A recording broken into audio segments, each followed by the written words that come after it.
vous saviez que chaque année, on fait 21 jours de jeûne. Et Dieu m'avait parlé. Dieu m'a dit que cette année, eh bien, le thème pour nous était comment avoir une relation avec Dieu. La pensée que Dieu voulait pour nous, c'est de rapprocher nos cœurs de son cœur. Écoutez, nous sommes à un temps où Jésus est à la porte. Et beaucoup de ceux qui vont rater l'enlèvement, on a parfois l'impression que ceux qui vont rater l'enlèvement sont ceux qui pêchent beaucoup. Mes amis, ceux qui vont rater l'enlèvement ont un cœur qui s'est éloigné du maître. Ceux qui vont rater l'enlèvement sont de ceux qui ont un cœur qui n'appartient plus réellement à Jésus. Il est possible que ta bouche dise Jésus quand ton cœur dit moi. Il est possible que ta bouche dise Jésus-Christ alors que ton cœur ou nos vies disent autre chose. Et vous le savez, le Dieu que nous avons est celui qui sonde les cœurs et les reins. Et alors que Dieu m'a parlé par rapport à cette thématique, j'ai compris ce qu'il voulait. Mes amis, je vous ai enseigné sur des relations amoureuses, mais je vous l'ai aussi dit, la plus belle relation amoureuse que vous pouvez avoir, c'est celle avec le Seigneur.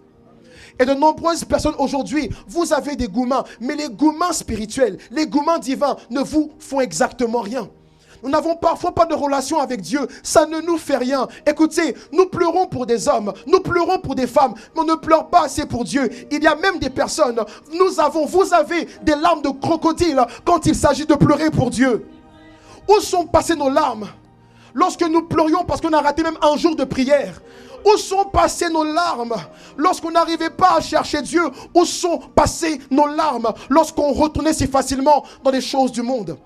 Et Dieu veut nous interpeller en cette saison. Le cœur de plusieurs est en train de s'éloigner de lui. Alors il nous lance un appel. Il est possible que mon corps soit à l'église, mais que mon cœur soit ailleurs. Il est possible que mon corps soit à l'église, mais que mon cœur soit ailleurs. Écoutez-moi. En cette saison, Dieu veut que nous puissions nous donner tout entier. Il veut que toi et moi, nous puissions nous donner tout entier. C'est pourquoi il a mis dans mon cœur cette thématique. Comment avoir une relation avec lui? Mais voici une question pour toi.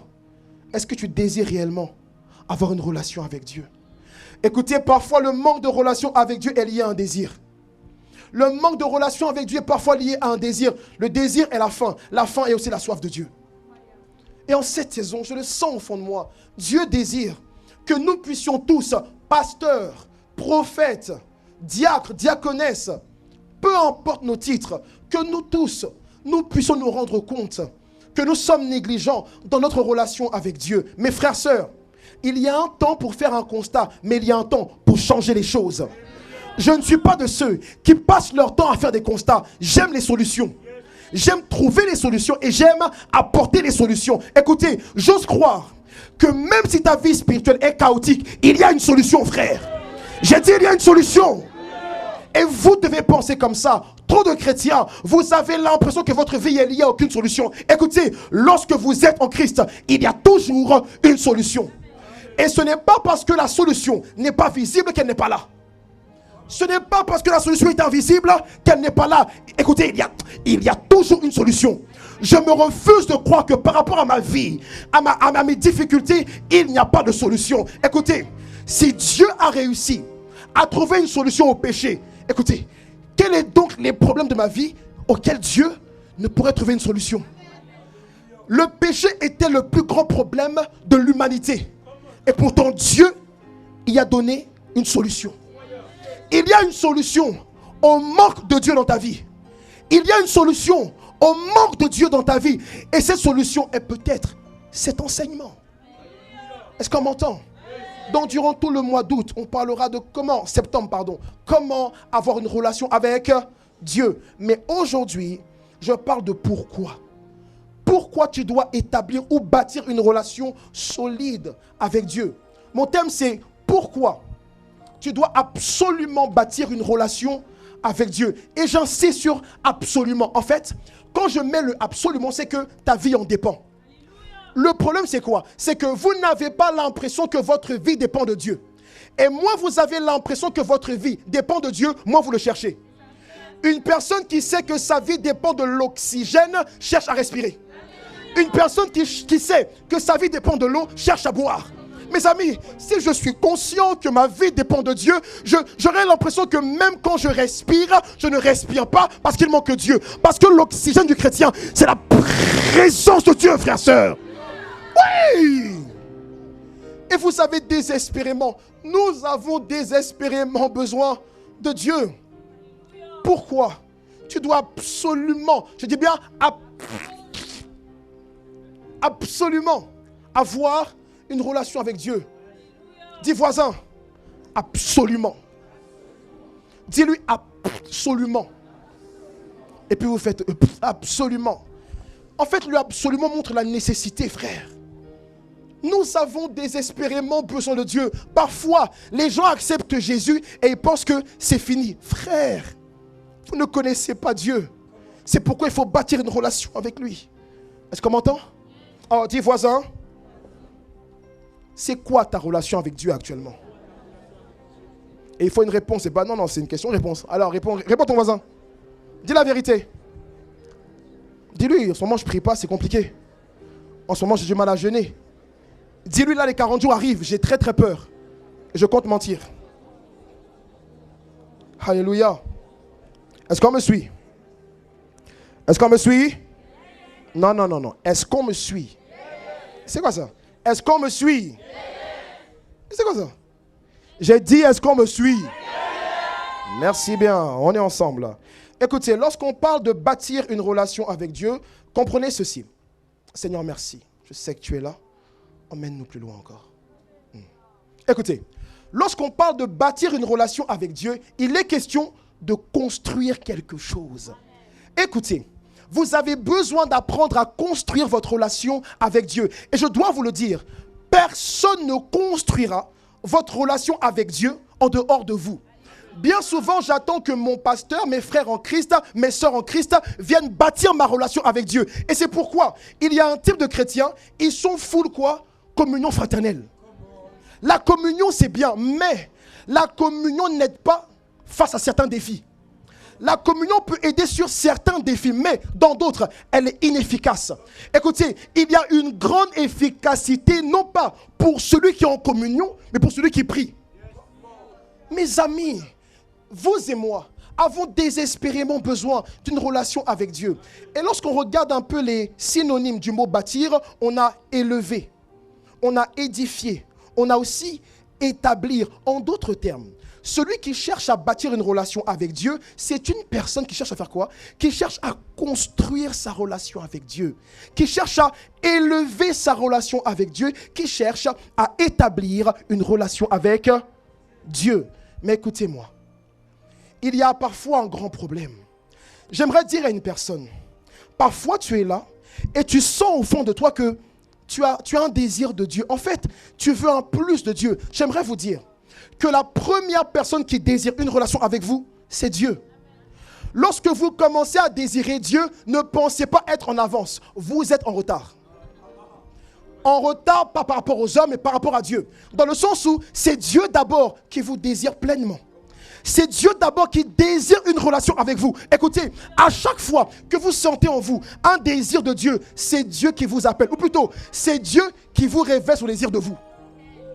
À chaque fois que vous sentez en vous, eh bien, je sens que je dois prier. Je sens que je dois jeûner. Je sens qu'en ce moment-là, je dois reprendre ma vie de prière. Ça ne vient pas d'abord de toi, ça vient de son esprit. Écoutez, il est dit que Dieu a tant aimé le monde qu'il a envoyé son Fils unique. Ça veut dire quoi? Dieu a un cœur plein pour l'humanité. Dieu a toujours désiré se réconcilier avec nous. Alors, à chaque fois que vous désirez un plus de Dieu, laissez-moi vous dire que Dieu a désiré un plus de l'homme depuis Éden. Dieu a désiré un plus de l'homme depuis... Écoutez, l'homme n'est pas le fruit de sa volonté créatrice. L'homme est le fruit de la volonté créatrice de Dieu. Ça veut dire que ce n'est pas l'homme qui a voulu exister. Dieu a voulu ton existence. Écoute-moi, à chaque fois que tu désires Dieu, dis-toi que Dieu te désire aussi. Et bien souvent, ton désir fait écho à son désir. En fait, il y a comme dans le cœur de Dieu un haut-parleur. Et ce haut-parleur-là, eh bien, il va se manifester chez toi comme étant, j'ai soif de Dieu. Je sens que je dois aller à l'église. je sens que je dois prier. Et parfois, tu n'arrives pas à expliquer ça. Écoute, c'est Dieu qui t'appelle. Mais pour beaucoup, lorsque Dieu vous appelle, eh bien, vous essayez de bâtir une relation avec lui sans les matériaux du Seigneur. Écoutez, il y a trop de personnes aujourd'hui qui essayent de bâtir une relation avec Dieu sans Jésus. Ils essayent de bâtir une relation avec le Père sans Jésus. La Bible dit que Jésus est la pierre angulaire.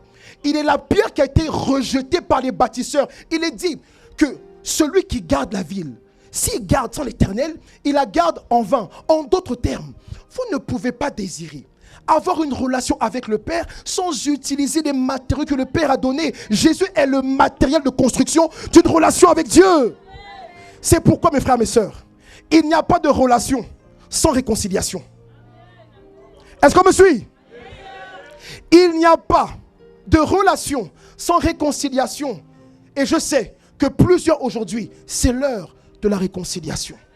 Est-ce qu'on m'entend? Mais certains me diront, mais apôtre, moi j'ai accepté Jésus. Et je dirais, et alors?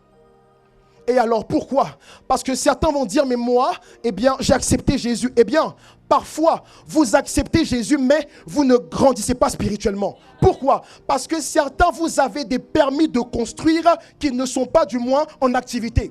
Imaginez, je vois un champ. Et quand je vois ce champ-là, je désire l'acquérir. Je paye une somme d'argent.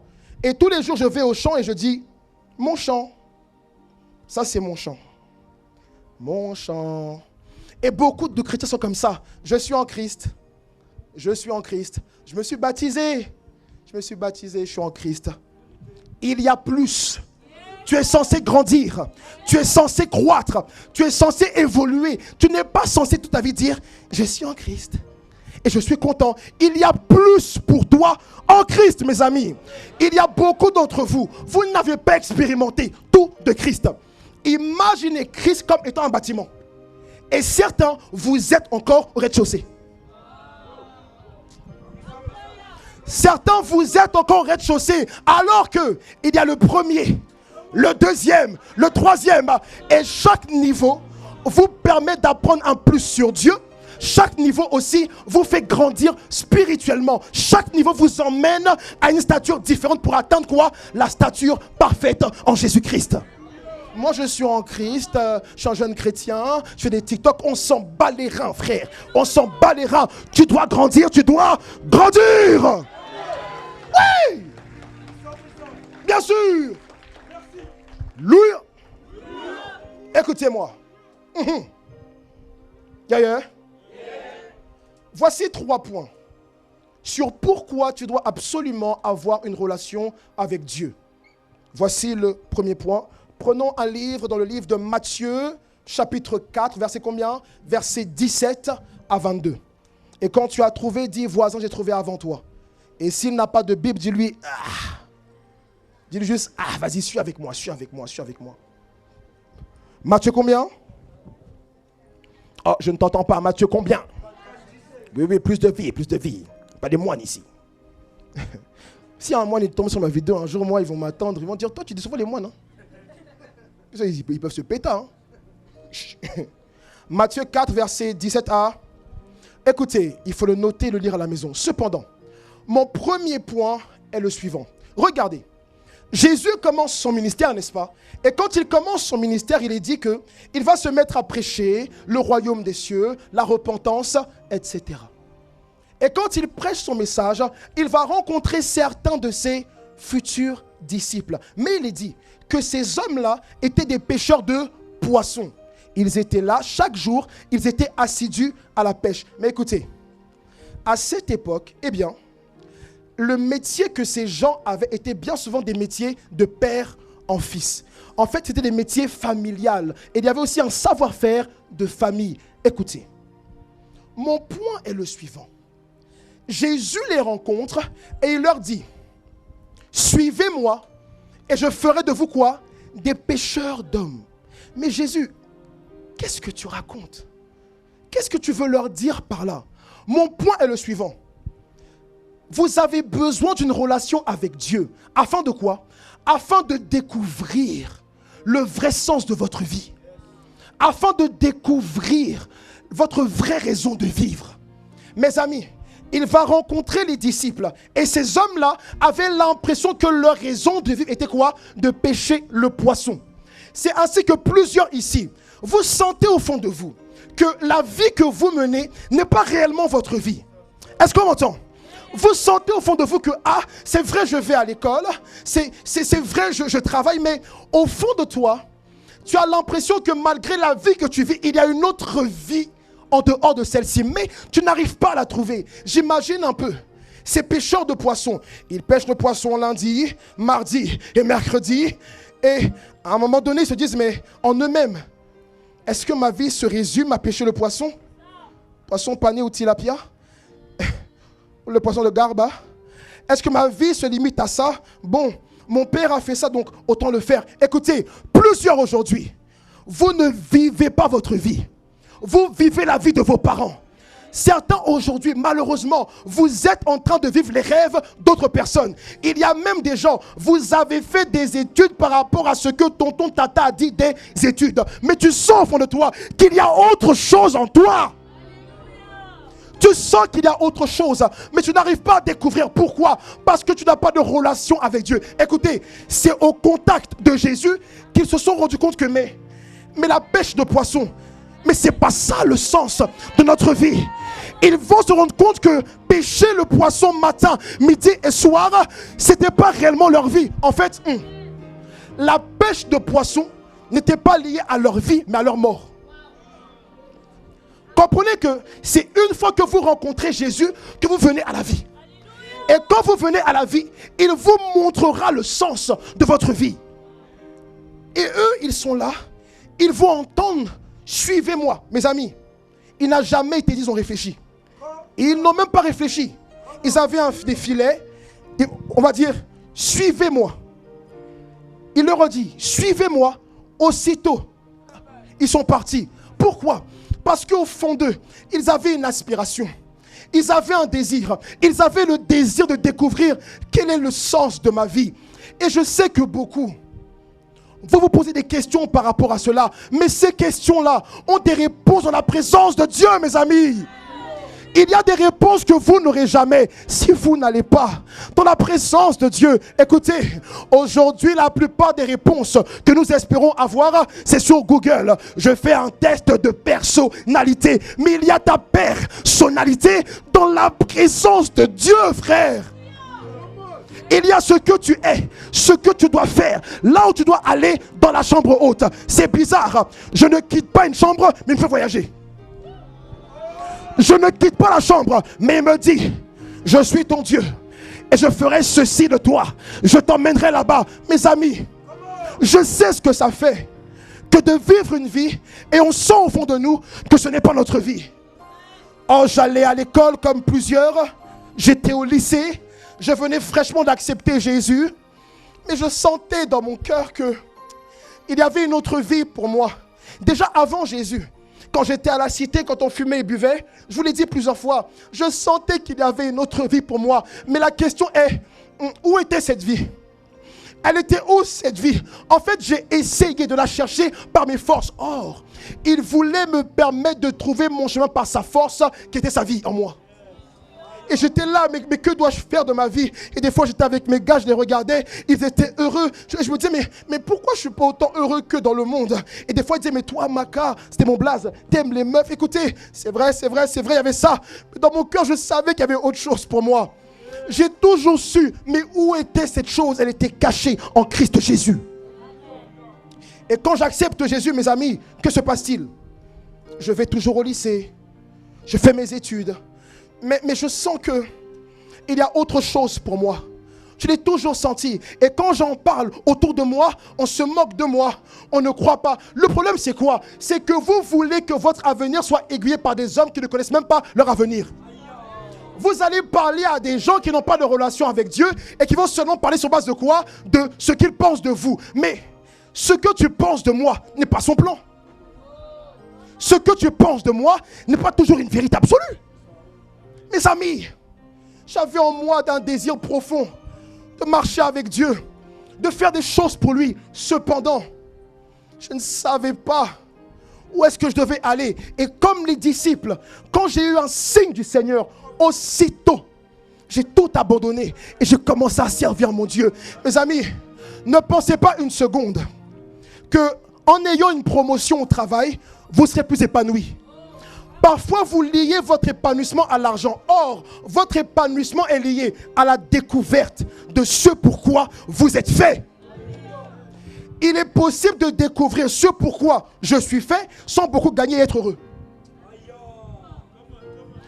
Il est possible de découvrir ce pourquoi Dieu m'a fait, ce pourquoi Dieu m'a créé. Et pourtant, c'est le SMIC, mais c'est un SMIC qui m'épanouit. C'est un SMIC qui épanouit mon cœur parce que je prends du plaisir à faire ce que je fais. Écoute, on prend un instant. Pose-toi la question. La vie que tu mènes aujourd'hui, c'est ta vraie vie. Il y a des gens, tellement ce n'est pas votre vraie vie, vous êtes des faux vous. Constamment des masques devant les gens, sur les réseaux, à l'église, en dehors de l'église. Qui êtes-vous réellement? Mais le qui êtes-vous est dans sa présence.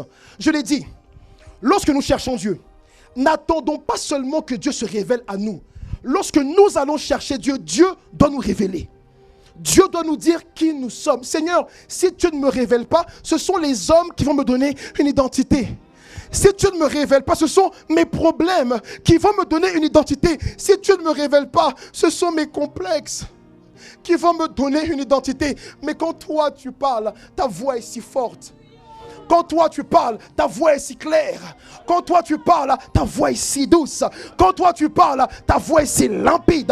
Quand toi tu parles, mon cœur se réjouit. Quand toi tu parles, mon cœur est en paix. Quand toi tu parles, je me sens comme arrosé de la rosée du matin. Quand toi tu parles, je me sens si fort. Quand toi tu parles, je me sens si aimé. Quand toi tu parles, je me sens consolé. Écoutez, quand Dieu parle, les échecs passés sont passés. Quand Dieu parle, il ouvre une perspective d'évolution dans ta vie. Je pensais que ma vie était liée à être un vendeur en magasin. Je voulais être aussi attaché commercial. Bonjour. Écoutez, nous avons la télé Samsung. Frère, je me suis rendu compte que c'est pas que je devais être vendeur. Non. C'est pas ça. J'allais au travail, je travaillais à Armentières et tout, j'allais dans plusieurs magasins où je travaillais et je me suis rendu compte que mais moi c'est pas, j'aime pas vendre forcément, mais j'aime les gens.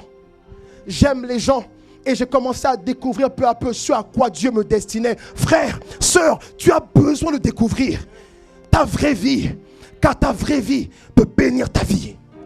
Quand tu la découvres, tu l'embrasses, tu rentres et tout. Et frère, tu te sentiras vraiment heureux. Beaucoup, vous êtes malheureux, pas à cause des problèmes, parce que vous n'êtes pas encore le vrai vous. Le jour où vous serez le vrai vous, je vois une effusion de joie.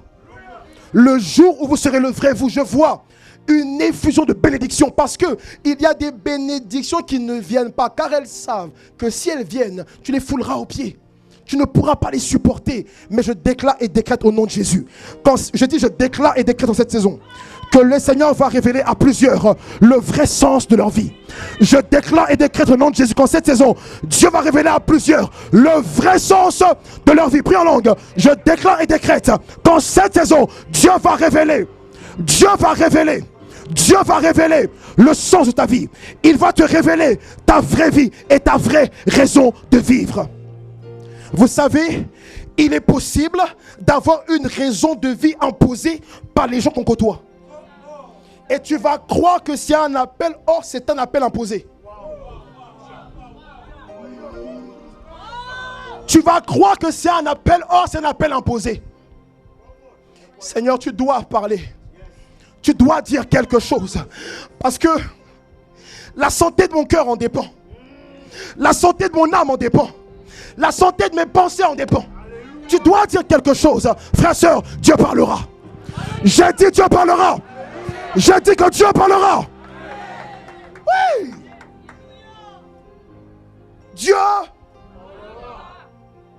Oui, mes amis. Et quand il parle, la chose arrive. J'ai mis ici que avoir une relation avec Dieu t'aidera à découvrir ta vraie raison de vivre. t'aidera à découvrir le vrai sens de ta vie, mais aussi t'aidera à te sentir utile et épanoui sur la terre. Écoutez, peu importe vos pensées à 2 balles des fois là, ouais, je vous dis la vérité. Personne n'est fait pour ne rien faire. Est-ce qu'on m'entend? Personne n'est fait pour être inutile.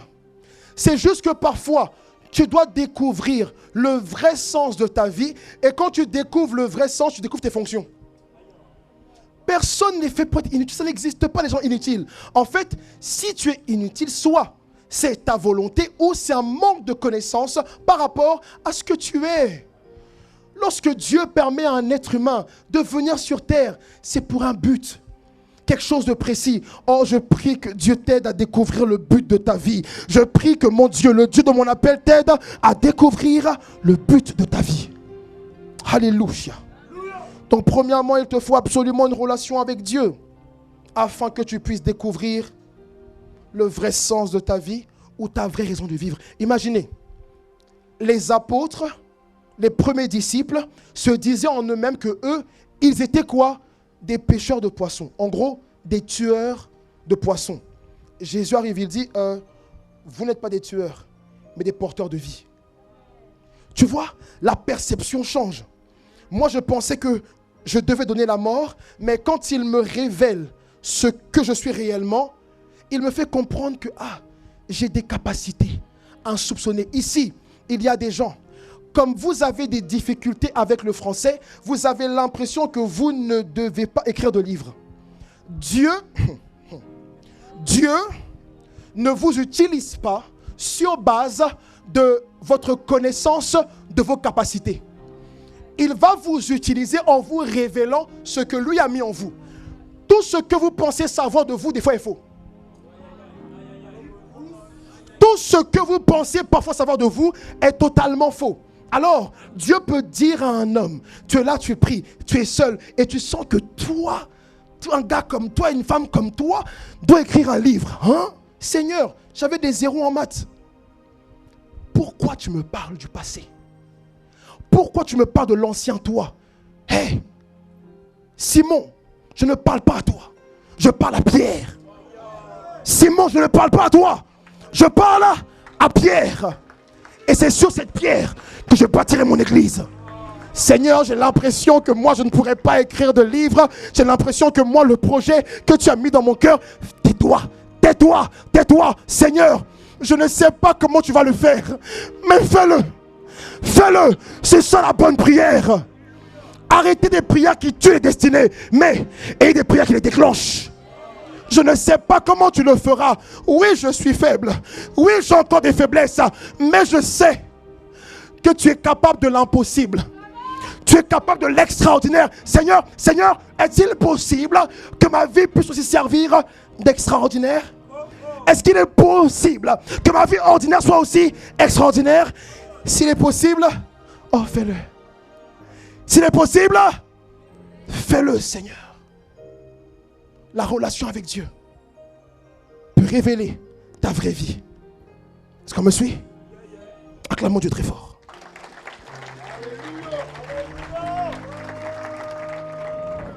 Est-ce qu'on m'entend? Est-ce qu'on m'entend?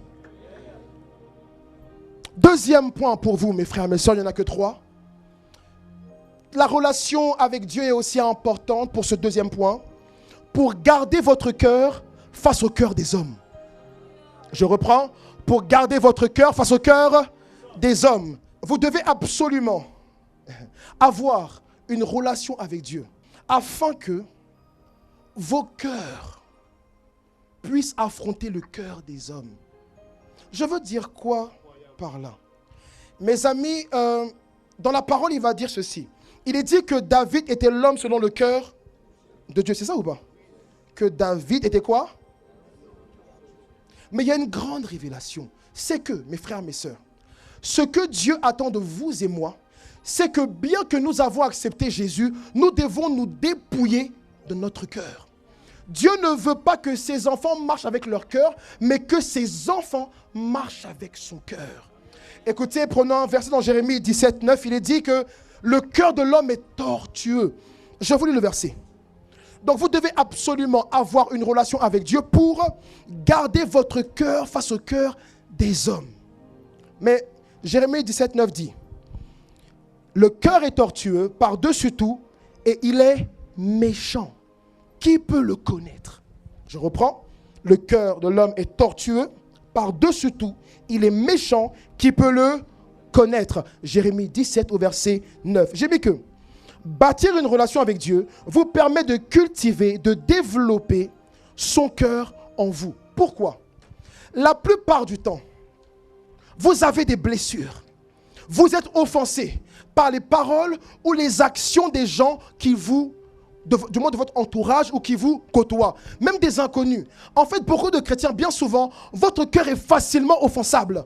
Facilement peut te blesser. Certains, du lundi au lundi, tu es blessé. Et tu as constamment du ressentiment et de la haine envers les gens. Mais écoutez-moi, Dieu ne veut pas que vous puissiez continuer à vivre ainsi. Pourquoi? Parce que vivre avec un tel cœur finira par vous tuer. La plupart de ceux qui ont échoué avec Dieu ont échoué à cause de leur cœur. Mes frères, mes sœurs, lorsque les hommes viennent à vous avec leur cœur, il est très dangereux de venir à eux avec le vôtre. Quand les hommes viennent vers vous avec le cœur humain qui est pervers, narcissique, méchant, tortueux, vous avez l'obligation de venir à eux avec le cœur de Dieu. Vous ne pouvez pas vaincre le cœur de l'homme avec le cœur de l'homme. Lorsque nous essayons de vaincre le cœur de l'homme avec le cœur de l'homme, c'est par la chair et par la chair. Mais la seule chose qui peut vraiment ratatiner, écraser le cœur de l'homme, c'est le cœur de Dieu. Écoutez, frères, sœurs, lorsque Jésus était sur terre, il a manifesté le cœur de Dieu. Il est dit que parce que Jésus avait le cœur de Dieu, il n'a pas renié Pierre malgré que Pierre l'a renié. Jésus va revenir et il va dire à Pierre, Pierre, est-ce que tu m'aimes? À aucun moment il dit, Pierre, tu m'as renié? Pierre, tu as même fait des injures pour me renier. Il ne fait pas ça. Pourquoi? Parce qu'il manifeste le cœur de Dieu. Mais le cœur de Dieu, c'est quoi? C'est un cœur rempli d'amour. Pourquoi? Parce que l'amour transforme les gens. Écoutez, l'amour change les gens. Jésus ne vous a pas changé par la méchanceté. Il vous a changé par son amour, frère. Et vous allez voir aujourd'hui, dans la plupart de nos problématiques, la manière dont on voit les situations, on est constamment offensé. On veut constamment rendre le mal par le mal. Seigneur, délivre-nous d'un tel cœur. Mais bien souvent, on n'arrive pas à nous détacher d'un cœur méchant, mauvais, mesquin. Pourquoi? Parce qu'on est loin de Dieu. Il est possible de prier quand ton cœur est loin de lui. Il est possible de jeûner quand ton cœur est loin de lui. Pour avoir le cœur de Dieu, il faut le désirer. Et j'ose le dire, mes amis, avoir le cœur de Dieu peut vous ouvrir des portes que la prière et le jeûne ne pourront jamais ouvrir. J'ose vous le dire. Lorsque nous avons le cœur de Dieu, il y a des faveurs, des grâces particulières qui viennent à nous. Mais regarde, depuis tu as ton cœur, tu ne pardonnes pas. Tu es arrogant. Tu es méchant. Tu rends le mal pour le mal. Tu vois, plus tu grandis en Christ et plus tu ressembles à un sorcier ou une sorcière. Mais est-ce la volonté de Christ? Ce qu'il veut pour nous, c'est qu'au bout d'un moment, lorsque le Père nous regarde, le Père le voit. Lorsque le Père nous voit, le Père voit ô combien Christ n'est pas mort en vain. Mes amis, c'est avec le cœur de Dieu que Jésus a accepté que Judas était un démon, mais un disciple. Vous avez des gens autour de vous, dans votre famille, ils se comportent vraiment comme des je ne sais pas si on dit ça, des démons. Des membres de famille chelous, très bizarres, des comportements, laisse tomber. Ils sont bizarres, toujours des remarques. T'as grossi, hein? Ceci, jamais de compliments, jamais de belles paroles. Jamais des prises de nouvelles, ça va, tu vas bien. Jamais est-ce que tu as besoin d'aide, mais toujours te rabaisser. Frère, ce n'est pas parce qu'ils font ça, du moins qu'il faut toujours les mettre de côté. Jésus était conscient que Judas était un traître, un voleur. Mais il dit à Judas, viens, suis-moi. Au pire, Judas, tiens, prends ma bourse. Écoutez, c'est le cœur de Dieu qui vous permet d'accepter l'inacceptable, mais vous l'acceptez afin que Christ soit vu et glorifié. Jésus a accepté de marcher avec un traître, non pas à cause du traître, mais pour que les affaires du Père soient glorifiées. Nous n'arrivons pas à accepter le cœur de Dieu. Pourquoi? Parce que bien souvent, on veut se glorifier. Mais jusqu'à quand? Écoutez, n'avez-vous pas besoin de la gloire de Dieu? Nous aimons le chanter sans la voir. Je veux sa gloire. Je veux sa gloire. Je veux vivre sa gloire. Mais sa gloire a un prix. Et l'un des prix, c'est le cœur. Oui, mes amis. C'est avec le cœur que Jésus va voir Judas. Et il lui dit, mon ami, mais comment ça, mon ami? Ce que tu as à faire, fais-le promptement. Mais Jésus, nota bene, il est venu pour t'attraper en fait. Il dit, mon ami, ce que tu fais, fais-le promptement. C'est à cause du cœur de Dieu que Jésus a dit à la croix, Père, pardonne-leur, car ils ne savent pas ce qu'ils font. Mes amis, vous ne réussirez pas à avoir le cœur de Dieu si vous n'allez pas dans sa présence. Écoutez, je me souviens, il y a un de mes amis, pasteur, à un moment j'étais jaloux de lui. Je voulais ce qu'il avait. Je voulais beaucoup de choses que Dieu lui donnait. Et je ne regardais plus à ce que Dieu me donnait. Et un jour, j'allais à une conférence. Et la conférence était le samedi. Et le vendredi, je vois un post. Vous savez, les réseaux, ça fatigue le cœur. Hein. Et donc, je vois un post et mon cœur est vraiment affecté. Et quand j'arrive à l'hôtel le vendredi, le samedi, il y avait une conférence. Mes amis, j'ai commencé à traiter mon cœur. Nous étions avec Pasteur Laurine dans un Airbnb ou un hôtel, je ne sais plus. Et je suis allé prier. Vous savez où? C'était même pas une chambre. J'ai prié de minuit à 6 heures dans les toilettes. Dans des toilettes. À genoux. À faire une seule prière. Ne me laisse pas être comme ça. Ne me laisse pas être jaloux. Ne me laisse pas être rancunier. Ne me laisse pas juger les gens. Parce que je voyais que mon cœur commençait à avoir un cœur bizarre. Un cœur où toi seul tu es meilleur que les gens. Un cœur où toi seul tu dois être le seul élevé. Et quand Dieu élève les autres, ça te fait un truc. Écoutez, soyons honnêtes des fois. Des fois Dieu élève les gens. Tu fais bluff, tu es content, mais non, je ne suis pas très content. Hein. Je suis content, mais je suis allé, j'ai dit, Seigneur, je t'en supplie, ne me laisse pas être comme ça. Je ne veux pas être comme ça. Retire de mon cœur cette jalousie. Et j'ai reconnu devant Dieu, je suis jaloux, Seigneur. Mais ne me laisse pas comme ça. Toute une nuit. Et quand je me suis levé, je me suis habillé, je me suis lavé d'abord. Et après, je suis allé prêcher. Je n'ai pas demandé l'onction, mais la puissance de Dieu était avec moi. Pourquoi? À cause du cœur. Le cœur de Dieu vous favorise. Dieu dit à Satan, n'as-tu pas vu mon serviteur Job? Tu ne vois pas ce qu'il est?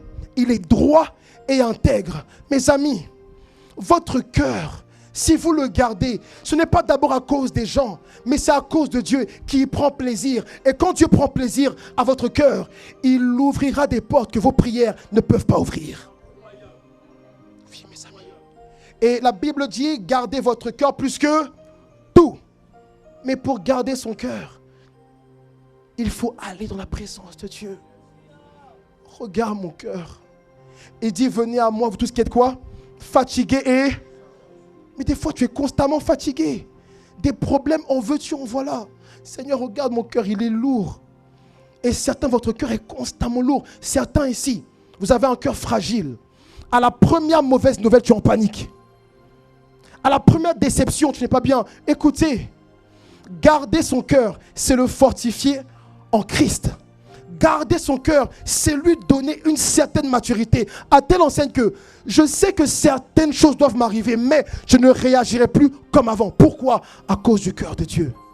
Lorsque les gens venaient à Jésus pour le frapper, pour du moins l'attraper, pour le persécuter, il répondait.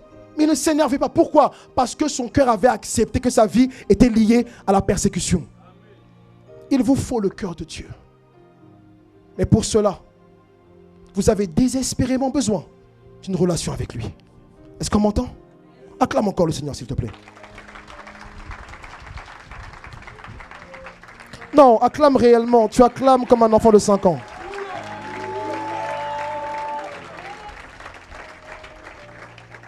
Écoutez-moi. Notons un verset dans Luc 9, du verset combien? 51. Au verset combien? Donc Luc 9, 51 à 55. Il me faut 2 frères. JD vient et un frère qui est grand. Il a Tryphène ou pas? Mettez-vous ensemble les gars. Mettez-vous ensemble. Là-bas, là-bas. Encore. David, viens aussi. Mais vraiment ensemble face à moi. Est-ce que ça va? Est-ce que ça va? Yeah, soyez un peu plus vivants. Mettez-vous vraiment ensemble face à moi. Donc Luc 9, il y a une histoire qui me fait vraiment rire. Du verset 51 au verset 55, on nous parle de quoi? Un jour, les disciples étaient avec Jésus. Et Jésus avait demandé justement qu'on puisse faire quelque chose pour lui. Vous voulez qu'on lise d'abord? Oui. On lit ou pas? Oui. Mais répondez. Amen. Il est dit, lorsque le temps où il devait être enlevé du monde approcha, Jésus prit la résolution de se rendre à Jérusalem. Il envoya devant lui des messagers qui se mirent en route et entrèrent dans une bourgade des Samaritains pour lui préparer un logement. Mais on ne le reçut pas parce qu'il se dirigeait sur Jérusalem. Les disciples Jacques et Jean, voyant cela, dirent: Seigneur, veux-tu que nous commandions que le feu descende du ciel et les consume? Jésus se tourna vers eux et les réprimanda, disant: vous ne savez pas de quel esprit vous êtes animés. Ça veut dire qu'ils sont avec le Seigneur. Bon, je serai l'image de Jésus. Pourquoi tu n'y crois pas? Vas-y, dans Jésus Bendo. Donc, je suis Jésus. Lui, c'est Jean, Jacques et Pierrot. Amen. Donc, on marche, on y va et tout. Voilà, les gars. Et à un moment donné, il leur dit: allez me trouver un logement. Donc, ils vont y aller, allez-y. Après, ils reviennent fâchés. Ils sont fâchés et tout. Et ils vont dire: mais on ne nous a pas reçus. Est-ce que tu permets qu'on puisse justement invoquer le feu pour qu'il tue ces gens? Écoutez, là, nous avons un exemple précis du cœur de l'homme et du cœur de Dieu. Parce que Jésus va leur dire: 1, vous ne savez pas de quel esprit vous êtes animés. Mais 2, il dit quoi? Il dit: je ne suis pas venu pour perdre les hommes, mais je suis venu pour les sauver. En fait, avoir le cœur de Dieu facilite le salut des gens autour de toi. Avoir le cœur de Dieu permet aux gens une introduction au salut. Mais bien souvent, nous avons tellement le cœur des hommes qu'on empêche les gens de connaître Dieu. Or, la connaissance de Dieu peut passer par toi. Donc parfois, mon cœur empêche beaucoup de connaître Dieu. Mais bref, ils vont arriver et ils vont dire: voici, on aimerait les consumer, etc. Mais moi, ce n'est pas ça qui m'interpelle. Donc on refait la scène. Vous partez, vous revenez, mais voilà, ils nous ont refusé. Est-ce qu'on peut invoquer le feu avec insistance? Ok? Donc moi, je suis Jésus. Attendez. Je me prépare. Allez-y et venez après. Attendez, regardez. Bon, comme c'est la street, dinguerie. Dinguerie. Ok. Donc moi, je suis Jésus. Pierre, Jean, Jacques, revenez. Genre, en gros, ils ont un téléphone. Revenez.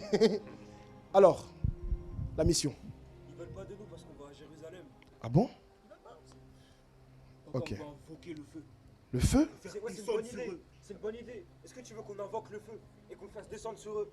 Écoutez, ce qui m'a interpellé, ce n'est pas seulement la bêtise de vouloir invoquer le feu. Mais je me suis posé la question. Comment des anciens pêcheurs de poissons ont accepté qu'ils avaient en eux la capacité d'invoquer le feu et de le voir descendre?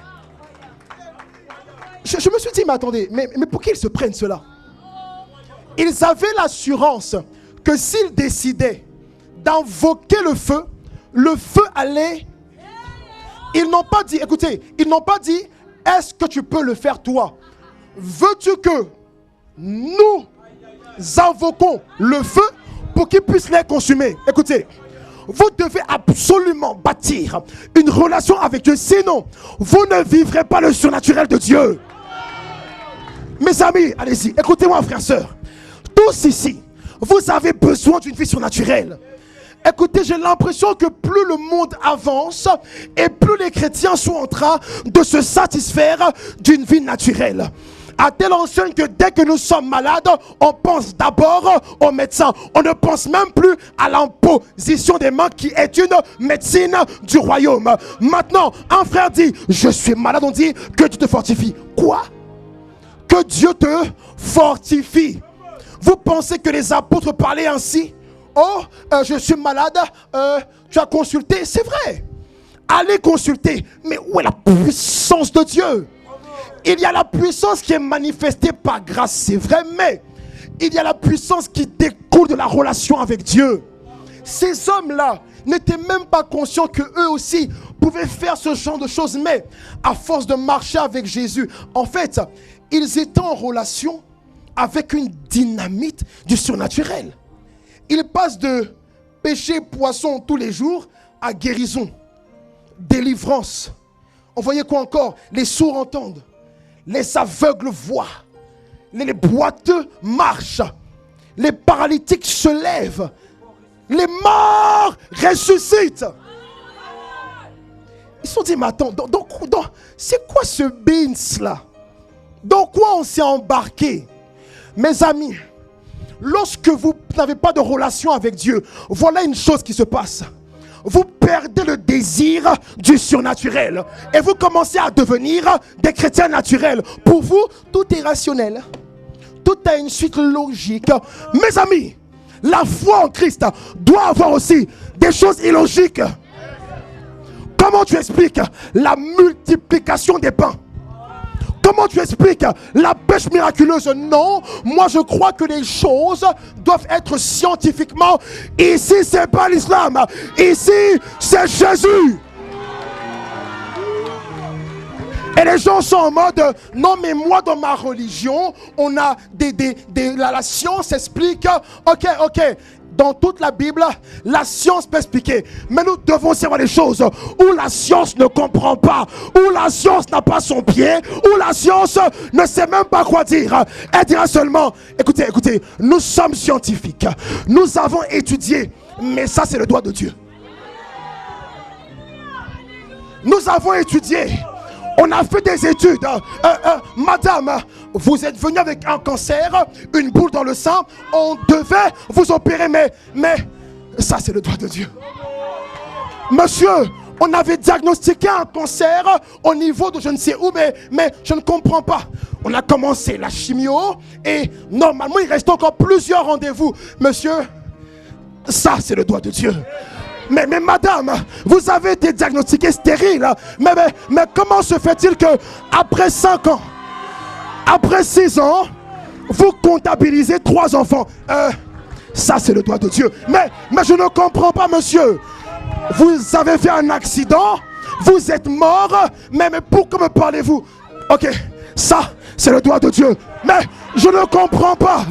Je ne comprends pas. Comment est-ce qu'on peut parler d'un Dieu qui parle en songe? Donc Dieu vous a dit par rapport aux événements qui doivent arriver en France. Ah, d'accord, ça c'est le doigt de Dieu. Ah d'accord, donc vous avez eu une vision. Et dans la vision, vous avez vu le roi descendre. Vous avez vu Jésus, mais attendez, il volait dans les airs. Donc ce que vous avez vu est en lien avec ce qui a été écrit il y a plus de 2000 ans. Ça, c'est le doigt de Dieu. Nous avons besoin du doigt de Dieu. Nous avons besoin du surnaturel. Mais ça passe par la relation. Ça passe par la relation, frère. On ne veut pas seulement son doigt. On veut Dieu. On veut Dieu. Mes amis, vous devez absolument rechercher une relation avec Dieu. Lorsque vous avez une relation avec Dieu, comprenez que les songes sont pour vous. Les visions sont pour vous. Le miraculeux est pour vous. Les dons spirituels sont pour vous. Imposer les mains aux malades, c'est aussi pour vous. Mais jusqu'à quand allez-vous être des chrétiens naturels? Lui, son seul surnaturel, c'est qu'à l'église où il va, il saute et il danse et il porte des casquettes. T'es un vieux boug. Lui, nous, quand dans mon église, c'est cool, c'est chill. on n'a pas besoin d'être cool ou chill. Le surnaturel met tout le monde d'accord. Tu veux, tu ne veux pas, ça, c'est le doigt de Dieu. Il y avait des endroits, Jésus ne parlait pas trop. Il arrive, il guérit et il s'en va. Et même parfois, il guérit sans qu'on puisse savoir. Mais lorsqu'il guérit sans qu'on puisse savoir, eh bien, le surnaturel fait sa promotion. Il dit aux gens, n'allez pas dire, il dit, oui, venez voir l'homme qui m'a fait ça. Vous avez besoin du surnaturel. Là, c'est la rentrée. Les défis auxquels vous allez être confrontés seront des défis aussi spirituels. Mais nous avons une classe de chrétiens aujourd'hui. Eh bien, on a l'impression que tout ce qu'on vit est naturel. Ce que vous vivez est très spirituel. Dieu doit ouvrir mes yeux spirituels. Je dois pouvoir capter les choses que d'autres ne captent pas. Et rester en Christ Jésus, focalisé sur Christ. Le surnaturel est à la portée de tous les chrétiens. Écoutez-moi. Lorsque vous n'avez pas une vie qui cherche à avoir une relation avec Dieu, eh bien, quand on vous parle de surnaturel, ça ne vous fait rien. C'est comme si en gros pour vous, surnaturel ou pas, c'est pas important. Mais écoutez-moi, viendra un jour où comme Pierre, quelqu'un chez vous aura besoin du surnaturel. Parce que parfois on n'en veut pas parce qu'on se dit qu'on n'en a pas besoin. Le surnaturel est pour toi et ta famille. Pierre avait sa belle-mère malade. Jésus rentre chez lui. Il touche sa main, lève-toi. Elle se lève, elle est totalement guérie. Vous avez besoin du surnaturel de Dieu. Tu vas aller aux urgences, ils vont te faire patienter bien comme il se doit. C'est vrai, il faut y aller, il faut y aller. Mais pourquoi on ne teste plus l'imposition des mains avant d'y aller? Pourquoi tu ne fais pas ça? Même pour prier pour un mal de tête, tu ne le fais plus à cause d'un manque de relation avec Dieu. Est-ce qu'on m'entend? J'ai dit, est-ce qu'on m'entend? J'ai mis ici que la relation avec Dieu influence la foi pour vivre le surnaturel. La relation avec Dieu influence l'audace pour vivre le surnaturel. L'audace, c'est quoi? C'est le courage de faire des choses surnaturelles dans le naturel. C'est le courage de faire des choses surnaturelles dans le naturel. Vous êtes plusieurs. Quand vous marchez dans la rue, quand vous voyez un malade, vous avez mal aussi au cœur. Et des fois, vous sentez en vous que vous devez vous avancer et proposer la prière, mais vous ne le faites pas. Le manque de relation avec Dieu tue l'audace. Et quand on tue l'audace, on fait sommeiller un don. Tous les dons fonctionnent avec l'audace. Lorsqu'on donne une parole de connaissance, écoutez-moi, la parole de connaissance, on la donne par rapport à l'audace. Des fois, mon frère, ça va? Juste là, appelle-le. Ça va, mon frère? Tu fais quoi dans la vie? Comment? Oui, mais tu fais quoi? Tu es au lycée? Tu es en... Comment? BTS? Ok, voilà. J'étais là et Dieu m'a dit de te dire que tu te poses des questions par rapport à ton avenir professionnel, tu vois. C'est comme si le cursus scolaire que tu fais actuellement t'inquiète. C'est ce que Dieu me dit. Mais il me dit de te dire que les inquiétudes que tu as par rapport à ta scolarité, eh bien, ne viennent pas en réalité de tes études. Cela vient d'un manque de relation avec lui. Mais il dit, quand je permets à mon serviteur de parler ainsi, c'est parce que je veux t'attirer vers moi. Je vois que plus tu seras proche de Dieu, et il dit, je veux développer ton intelligence. Il me dit que parfois, tu as comme des troubles de mémoire. Mais il dit, plus tu vas t'approcher de moi, et plus je vais restaurer ta mémoire. Une parole de connaissance, quand tu la donnes, tu ne sais pas la fin. Mais tu la donnes par l'audace. Tu commences une phrase et le reste arrive. Tu commences une phrase et le reste arrive. C'est pas en gros, je te vois et je sais tout. Genre, je te vois. Non. C'est, tu vas recevoir un bout. Et si tu oses dire ce bout-là, la suite va commencer à s'ajouter. Est-ce qu'on me suit? Mais si vous ne manifestez pas, si vous n'avez pas de relation avec Dieu, l'audace vous perdra. Ou vous allez perdre l'audace. Autre chose. La relation avec Dieu influence aussi le désir du surnaturel. Chrétien, Dieu a mis en nous quelque chose de précis pour être surnaturel. Ce n'est pas seulement ressentir quelques frissons ici et là. Non, c'est manifester ces frissons-là au dehors, à l'extérieur et manifester sa gloire partout où nous serons. Le désir du surnaturel doit revenir dans les églises. C'est vrai, il doit être équilibré, mais il doit revenir. Sinon, beaucoup d'églises mourront. On pense qu'on peut gérer une église selon sur base de quoi? La logistique. C'est vrai, il faut la logistique, mais il faut aussi le surnaturel de Dieu. Regarde-toi aujourd'hui. C'est quand la dernière fois tu as vécu quelque chose de surnaturel avec Dieu? Le Seigneur le veut pour toi. Il n'a jamais voulu t'en priver. Mais toi, est-ce que tu en veux? Est-ce que tu en veux? Je répète, est-ce que tu en veux? Lève-toi s'il te plaît. N'acclame pas, lève-toi seulement.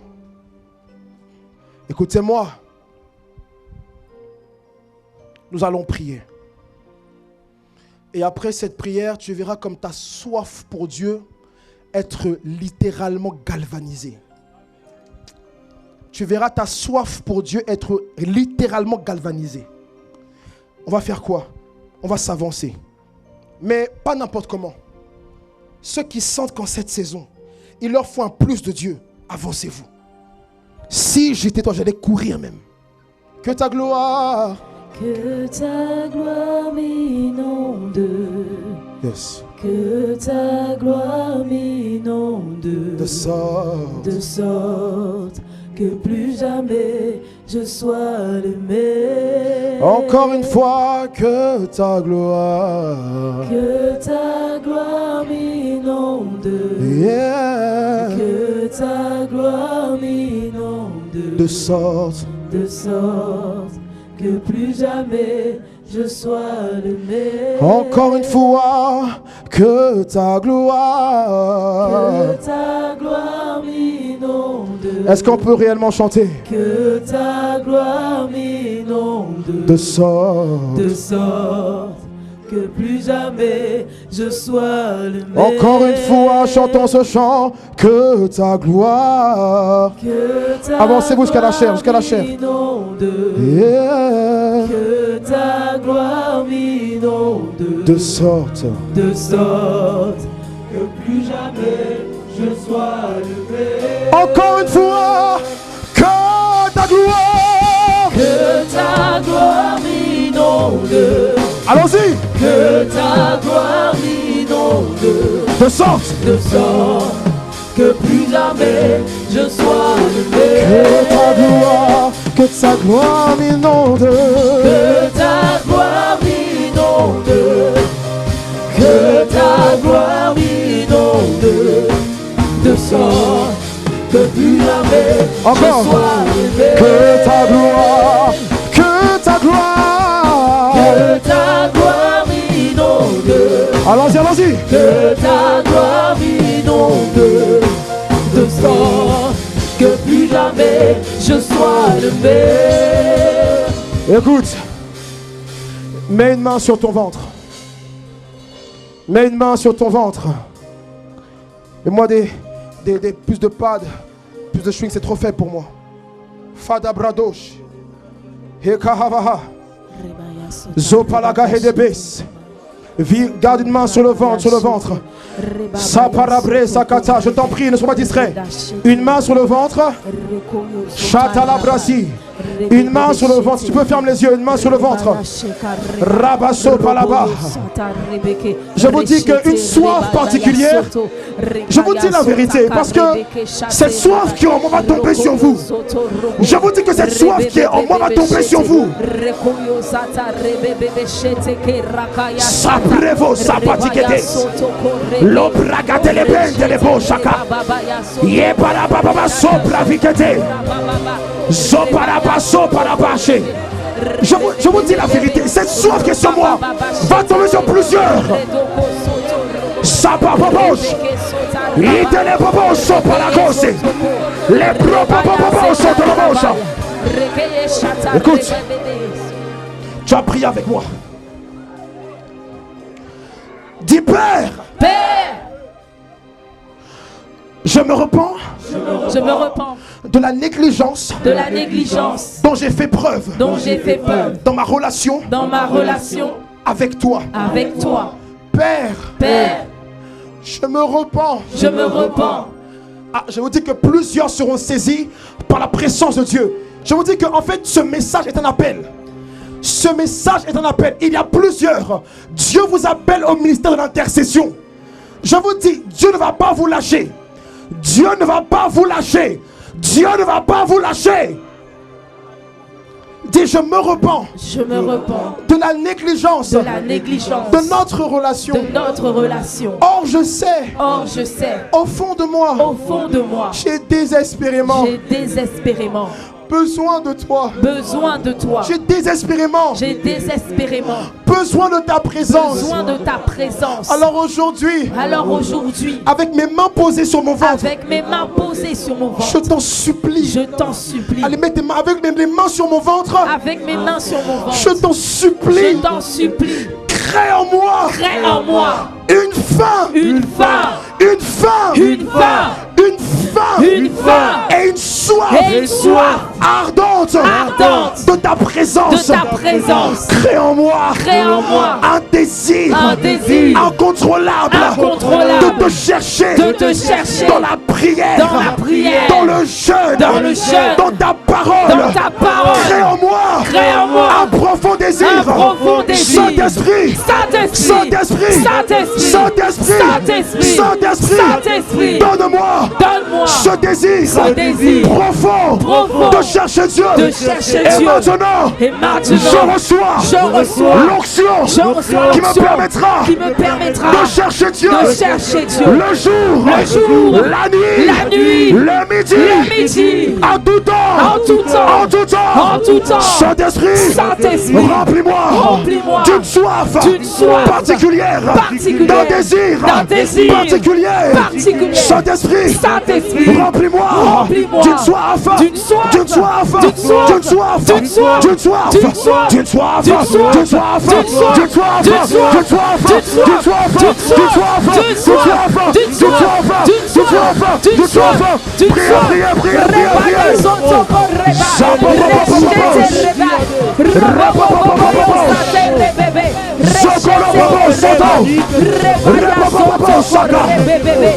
Ne sois pas distrait. Une soif vient sur vous. Une soif nouvelle.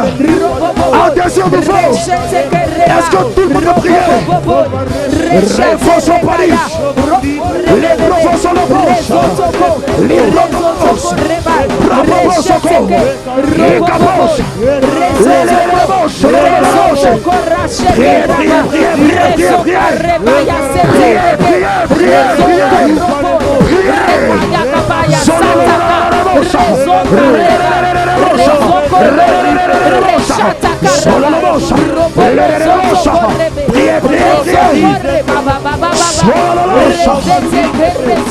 Je vois le Seigneur se signifier à plusieurs.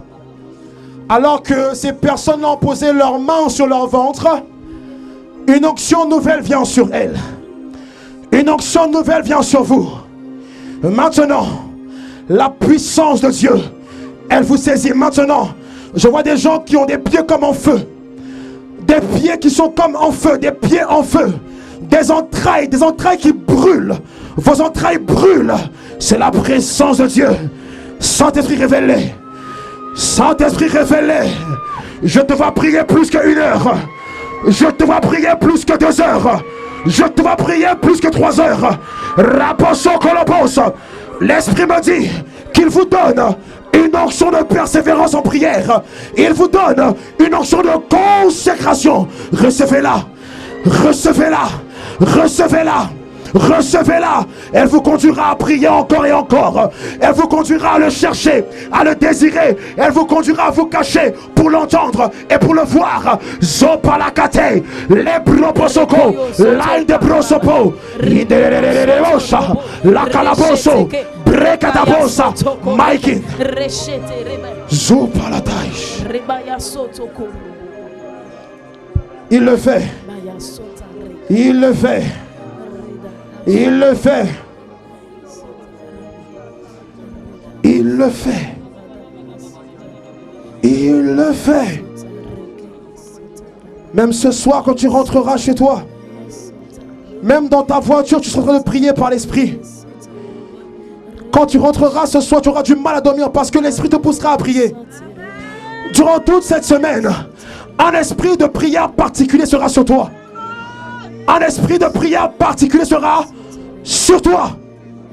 Sodabachete. Saint-Esprit, je prie afin que ce que tu m'as montré s'accomplisse parfaitement. Donne à notre Église un esprit de prière redoutable. Fais de nous des hommes et des femmes de prière. Non pas de nous des hommes et des femmes de la nourriture. Aide-nous à emprunter en cette saison le chemin de la consécration. Cette consécration qui nous emmènera à perdre notre vie pour gagner la tienne.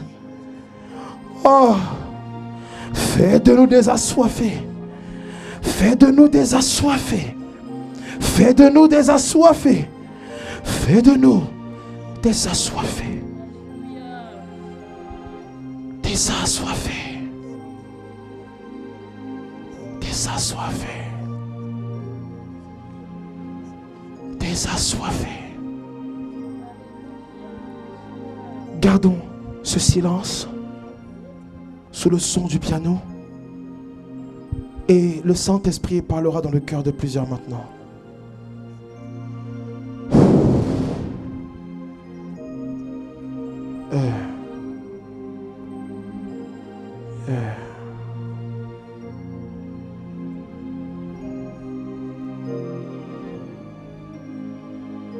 Shadow City. Yes. Yes. Shadame fala. Sunamane fate.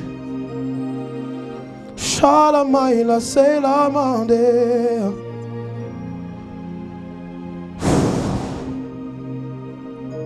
Un esprit de prière.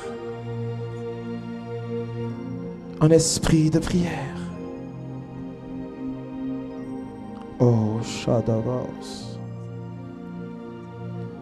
Merci Père pour cette introduction dans notre grand thème du mois de septembre. Merci pour les cœurs que tu as embrasés d'un désir de plus de toi. Et aide-moi à les conduire selon ta pensée pour que tout un chacun, nous puissions te chercher et te trouver. Nous avons ainsi prié. Au nom de Jésus-Christ, acclamons très fort Dieu. Acclamons le Seigneur et retournons à nos places. Acclamons le Seigneur. Acclamons le Seigneur. Acclamons le Seigneur. Amen.